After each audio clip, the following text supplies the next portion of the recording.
Amahubo 63. Nkulunkulu, wena unguNkulunkulu wami. Ngiyakufuna ekuseni. Umphefumulo wami womele wena. Inyama yami ilangazelela wena.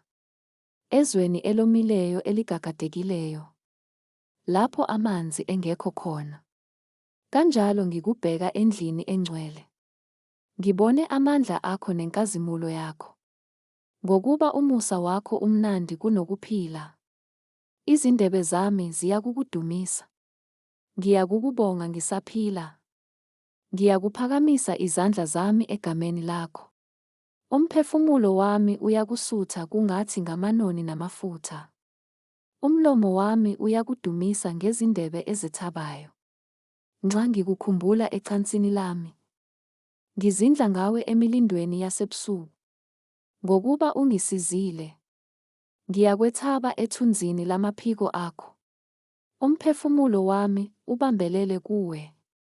Esokunene sakho siyangiphasa. Kepha abafuna umphefumulo wami ukubulala bayakwehlela ezindaweni zomhlaba eziphansi. Bayakunikelwa esandleni senkemba. Babe yisabelo sezimpungushe. Kepha iNkosi iyakuthokoza ngoNkulunkulu. Bonke abafunga yena bayakuzibonga. Ngokuba umlomo wabakhuluma amanga uyakuvalwa.